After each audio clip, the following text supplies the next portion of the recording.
अच्छा, आज हम लोगों ने करना है पाई चार्ट। पहले मैंने आपको बताया था that how we can do process diagram. IELTS की कितनी राइटिंग टास्क 2 जो है या 1 जो है उसकी कितनी कैटेगरीज होती हैं, कैसे हम लोग उनको लिखते हैं। So this is called pie chart. ये हमारे पास क्या है, पाई चार्ट। पाई चार्ट एक सर्कुलर शेप होती है, वहाँ पे हम लोगों को कोई भी डाटा जो है उसमें प्रेजेंट किया जाता है। अब इसको लिखते कैसे हैं। अब क्वेश्चन अगर रीड करें, the pie chart below shows the main reasons why agricultural land becomes less productive. अब पाई चार्ट हमें क्या बता रहा है, पाई चार्ट बता रहा है that how agricultural land become less productive. Reason बता रहा है कि क्यों जो एक एग्रीकल्चरल लैंड है बंजर होती जा रही है। ठीक है, the first thing is overgrazing, then other, ये overgrazing है 35%, 28% over cultivation, deforestation कितने हैं 30% and other factors कितने हैं 7%।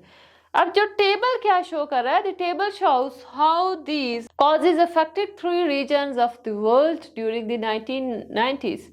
अब देखें ऊपर उसने रीजंस मेंशन किए हैं कि जो हमारी जो क्या बोलते हैं उसको, लैंड है, लैंड डिग्रेडेशन के reasons.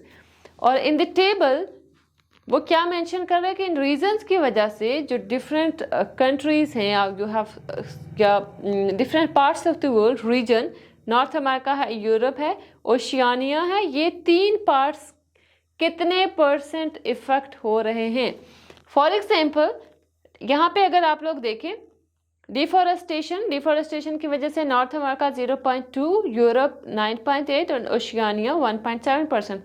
Same is the case with over grazing and we have over cultivation. 3 main reasons दी उसने और उसने एक्सप्लेन कर दिया।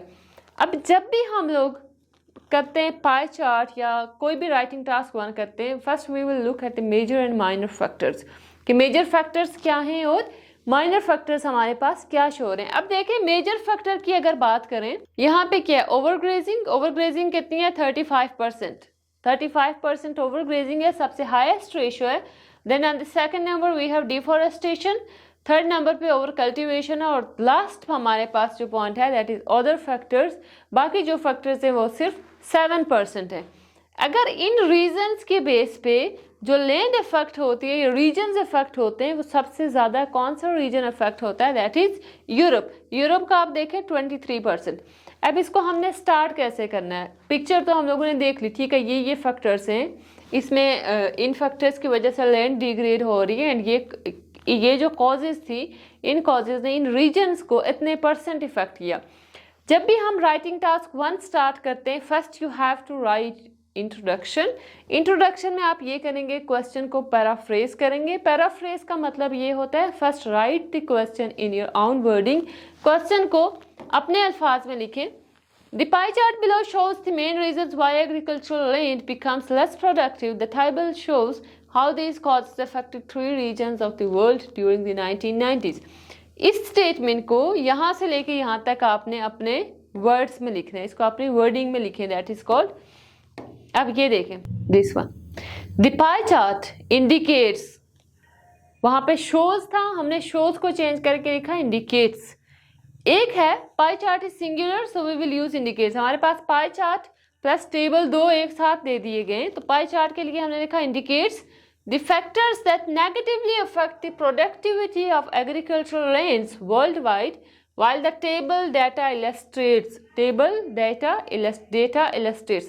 अब टेबल है ना, टेबल सिंगुलर है, so that's why we will use illustrates the percentage of land degradation in 3 main regions due to those factors mentioned। हमने सिंपल ये किया, जो हमारे पास क्वेश्चन स्टेटमेंट थी उसी को देखते हुए उसको हमने अपने वर्ड्स में लिखा, तो ये हमारे पास क्या हो गया, ये इंट्रोडक्शन हो गया। हमने कोई भी आपके पास राइटिंग टास्क हो, सबसे पहले हम इंट्रोडक्शन लिखते हैं और उसको कंक्लूजन पे एंड करते हैं। इंट्रोडक्शन हमने लिख लिया, now we will look at the major factors. हम मेजर फैक्टर्स देखेंगे। अगर मेजर फैक्टर्स की बात की जाए पाई चार्ट में, you can look here that यहाँ पे क्या है, ओवरग्रेजिंग कितने हैं 35%। इसी को अगर आप पाई चार्ट को भी और टेबल को भी कंपेयर करके इंट्रोडक्शन में लिख सकते हैं, बॉडी पैराग्राफ 1 में लिख सकते हैं। दूसरा एस्पेक्ट आपके पास ये है कि आप ये भी कर सकते हैं कि सिर्फ पाई चार्ट को बॉडी पैराग्राफ 1 में लिखें and then table into body paragraph 2, और जो लास्ट आपने कंक्लूड करना है 1-2 लाइन्स में इन दोनों को कंक्लूड कर दें। अच्छा, हाईएस्ट फैक्टर हमने देखा that is overgrazing and the least factor is other, जो हमारे पास थी चीज़ें वो 7% है। यहाँ पे देखिए यूरोप में 23% है and the least is north America which is only 5%। अब अगर हम इंट्रो की बात करें, बॉडी पैराग्राफ 1 की इंट्रोडक्शन तो हो गया। फ्रॉम द पाई चार्ट था, पाई चार्ट में क्या था, it can be seen that the major factor that causes the worldwide land degradation is over 35%. कितने? ओवरग्रेजिंग की वजह से मैंने आपको बताया कि हमने पहले जो हाईएस्ट फैक्टर्स होते हैं उनको देखना होता है। ओवरग्रेजिंग की वजह से क्या था, 35%। Worldwide become less productive due to single factor overgrazing. अब डिफॉरेस्टेशन इज अकाउंटेड फॉर 30%। उसके बाद हमने डिफॉरेस्टेशन मेंशन की, then over cultivation 28% and then other factors 7%। दो मेथड्स हैं आपके पास। अगर जब आपके पास पाई चार्ट टेबल एक ही टास्क में आ जाते हैं तो यू हैव 2 ऑप्शंस। एक ऑप्शन ये है कि आप इंट्रो लिखें, इंट्रो के बाद just explain one thing, like table है तो टेबल को एक्सप्लेन करें, या पाई चार्ट अगर ऊपर दिया गया पहले पाई चार्ट को एक्सप्लेन करें देन टेबल। दूसरा ऑप्शन ये है कि आप ये कर सकते हैं, अगर आप लोग पाई चार्ट और टेबल एक साथ आ गए, पाई चार्ट और टेबल के जो मेजर डाटा है, या आप ये कह सकते हैं जैसे हमारे पास ओवरग्रेजिंग था 35% और वहाँ पे दूसरा जो जिस कंट्री को उसने इफेक्ट किया है, हाईएस्ट रेशियो जो थी वो आप लिख सकते हैं इन बॉडी पैराग्राफ 1। बॉडी पैराग्राफ 1 में हाईएस्ट और लोएस्ट रेशियो लिखें, एग्जैक्ट डाटा बेशक ना लिखें कि ये 35% है, इतने परसेंट है, एक्सप्लेन करना चाह रहे हैं उसको एक्सप्लेन करें। देन अगर आप बॉडी पैराग्राफ 2 की बात करें तो बाकी आपके पास जितना भी डाटा है उसको बॉडी पैराग्राफ 2 में आप मेंशन कर लें। ये भी एक ट्रिक है। नहीं तो आप ये करें, पाई चार्ट को एक्सप्लेन करें in body paragraph 1 and then हमने टेबल को एक्सप्लेन करना है बॉडी पैराग्राफ 2 में। आप टेबल की तरफ आ जाएं, ये देखिए ये हमने पाई चार्ट को एक्सप्लेन किया कि पाई चार्ट की क्या थी, overgrazing 35, deforestation 30, over cultivation this, and the least factors that affected the degradation is other factors, that is 7%. अब हम मूव करते हैं toward our chart। अब चार्ट पे आ जाएं। According to the given table, we will analyze that are main causes of less production of land in different regions and how they affect the land's production। अब यहाँ पे देखिए क्या कह रहे हैं, सबसे ज्यादा कौन इफेक्ट हुआ है हमारे पास, वी हैव यूरोप सबसे ज्यादा इफेक्ट हुआ है, डिग्रेडेड बाय 30%।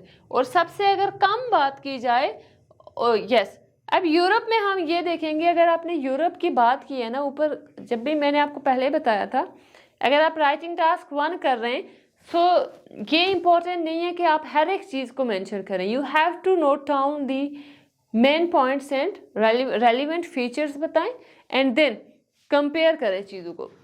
अच्छा, यहाँ पे यूरोप डिफॉरेस्टेशन से 9.8% इफेक्ट हुआ, जबकि वो 7.7% किससे इफेक्ट हुआ, ड्यू टू ओवर कल्टिवेशन। और अगर फाइनली हम लोग देखें तो 5.5% किससे इफेक्ट हुआ, ओवरग्रेजिंग से।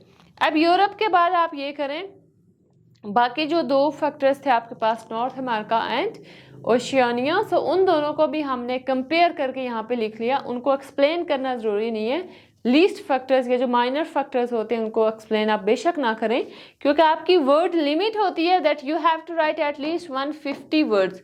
150 से आप 180 तक बेशक जाएं, लेकिन ट्राई करें कि 180 या 175 से वर्ड्स आपके एक्सीड ना करें, क्योंकि ऑब्वियसली ओवर राइटिंग हो जाती है। ओवर राइटिंग के मार्क्स तो नहीं करते, बट राइटर पे आपका इंप्रेशन गलत पड़ता है। Okay, Europe is affected badly by 23%, while North America holds 5%. North America का हमने just mention किया कि total उसका कितना हुआ 5%, in Oceania 30%. Conclude अगर करें तो in conclusion, Europe is badly affected by these factors in all of the regions. अब हमने इसको conclude कर दिया। ये है आपके पास नॉर्थ अमेरिका था, नॉर्थ अमेरिका एंड यूरोप सबसे ज़्यादा अफेक्ट हुआ, दैट इज़ 23%। सो हमने इसको डिटेल में लिखा और बाकी जो माइनर फैक्टर्स थे उनको जस्ट कंपेयर करके समराइज कर दिया आपने राइटिंग टास्क 1 को। अब जब भी आप राइटिंग टास्क 1 करते हैं, मेक श्योर कि आप एट लीस्ट राइटिंग टास्क 1 का, क्योंकि 20 मिनट्स होते हैं टोटल, तो ऑब्वियसली आपको 1 आवर दे दिया जाता है, that in 1 hour you have to do your writing task 1 as well as your writing task 2।